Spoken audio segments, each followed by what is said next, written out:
What is happening right now in the black community, you're going to hear it in this room first. There is an ideological civil war happening. Black people that are focused on their past and shouting about slavery, and black people that are focused on their futures. Victim mentality is not cool. I don't know why people like being oppressed. It's the weirdest thing I've ever heard. I love oppression. We're oppressed. 400 years of slavery, Jim Crow, which, by the way, none of you guys lived through. Your grandparents did, and it's embarrassing that you utilize their history. You utilize their history, and you come in here with more emotion than they ever had when they were living through it. More emotion than they ever had when they were living through it. It's embarrassing. You're not living through anything right now. You're overly privileged Americans. I think we are in desperate need of new voices in the black community. We are in desperate need of somebody that will stand on a platform and say, hey, it's actually not cool to be a victim.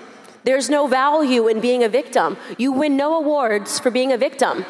Unless you're Colin Kaepernick. The fear politics pisses me off. And that's what they do. Every 4 years, it's fear politics. Well, you got to vote for us because racism. It's not, that's manipulating us. That's using fear to control what we do. Okay? We have a right to just be presented with the facts and being allowed to make a decision on our own. That's my really perspective. That's the big thing that's been so controversial. Candace Owens thinks that the black community should be spoken to about what's going on in their communities. They shouldn't be thrown Jay-Z and Beyonce concerts a la Hillary Clinton. You know, I make strong statements and I say that I don't believe in the welfare system, because look at what it has earned people that have gone onto the welfare system. Absolutely nothing. What do they want? What are they protesting? Just us being conservative. You're not allowed to be a conservative thinker and eat breakfast publicly, apparently. We've done nothing. We said nothing. I think the restaurant owner was shocked at that moment when they realized that their friends had arrived. They shouted at us in the restaurant, calling us Nazis and fascists. And I said, do you realize I'm a black woman? You're calling me a Nazi. Was there ever a point in history where white privilege did exist? Yeah, I suppose when we lived in a country where if you were black, you were not allowed to go into certain places. When did it end?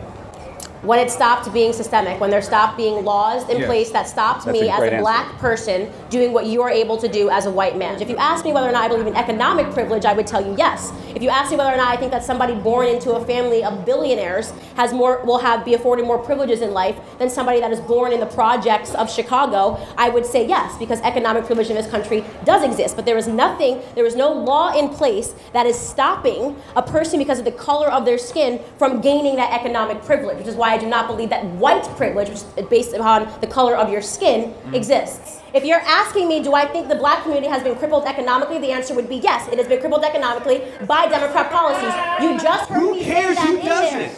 Democrats are Americans. Democrats are in America, so therefore you just admitted that there has been disadvantages by two black people by Democrats who are Americans. You just admitted it. It is not based off. You asked me if white privilege exists. The answer is white privilege. Because you're born white, that means you're going to not have this or that. It does not exist. No. This is what I love about white liberals, right? Like, they know it's so important for them to sell us our oppression that they'll come up and tell us we're a disgrace. Just say it. Can you speak for all Well, why black don't you people? stop speaking for black people? That would be great, okay? I'm not. Why don't you let him, who's shaking his head and rolling your eyes, speak about his experience as a black man? We can have a conversation later. No, because you're sitting here yelling at me, telling me, and I'm telling you the answer. Economic privilege exists. You're saying, why does it disproportionately affect blacks? Because we're disproportionately voting for Democrats, and it's stupid. A lot of Republicans, for the longest time, were the place to go for the African-American vote, but it's something switched in the 60s. It is taught to us that Lyndon Baines Johnson is the best president that ever happened to the black community, which could not be further from the truth. His Great Society Act, which proliferated the welfare state. Think about what that's brought Americans today. $22 trillion paid into the welfare system, and black Americans are poorer today than we were in the 1960s. In school, I learned that choice was good. The word choice is good. The left is incredibly good at linguistics. Planned Parenthood. That sounds nice. I want to plan my parenthood. But in reality, they're murdering babies. Choice. Choice is good. I want choices. But in reality, one of those choices is to murder. I have been very vocal in my support for Brett Kavanaugh. We have reached peak lunacy on the left. And this is, by the way, the most disgusting thing that they have done yet. Politicizing sexual assault and politicizing rape and this sort of a thing. I spoke out early on against the Me Too movement because I thought the writing was on the wall early on of exactly what they were going to do. Any movement that is rooted in victimization is going to be hijacked and weaponized by the left. So during the 2016 election cycle, I was watching our wonderful president take a run for the White House, and the conversation was very strange. The rhetoric that the media was using was extremely aggressive. They were trying to convince me that he was a racist, that he was a sexist, that he was a misogynist. At one point that he was incestuous, right? They started that horrible story about Ivanka Trump, and at one point that he was a rapist. And I said, this is very strange. I grew up in a household listening to hip hop music. Trump was glorified in a lot of those music and a lot of those songs. And all of a sudden they wanted me to believe that he was a racist. So I had to ask myself in that moment, is it plausible that racism is being used as a theme to turn black people into single issue voters? And the answer to that question is, of course, yes. As this president has increasing good outcomes from some of his policies, they're getting completely unhinged. It's getting worse. It is. And I think my particular presence obviously annoys them because I'm a black American. And we had that Rasmussen poll released last week, which showed that Donald Trump's support from black Americans has doubled since this time last year. And that is quite remarkable. It's because black America is waking up. We are starting to understand that it is the left that is angry. It is the left that is violent. And it is traditionally and still the Democrats that are racist.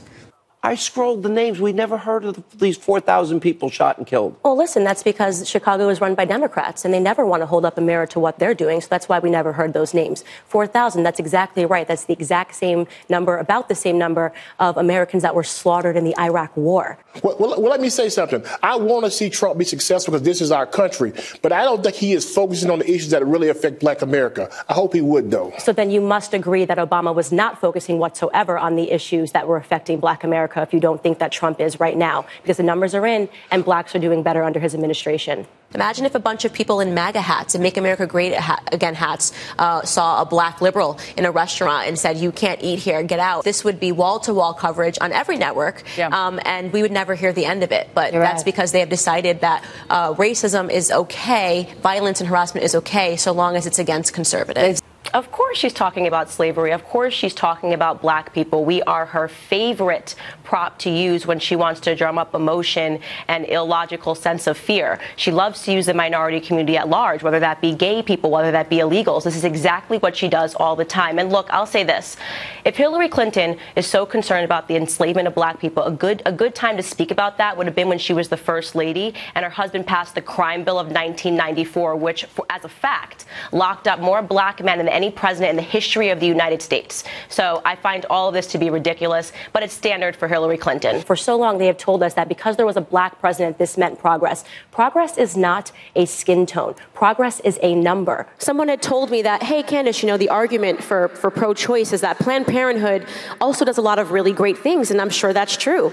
You know, they supply birth control pills, and they conduct mammograms, and women can go there for other health concerns. And I say that's really great, but they're also murdering people.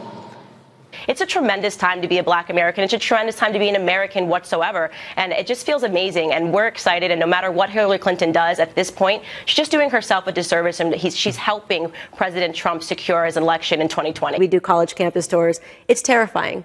It's actually terrifying. There's this idea that it's virtuous.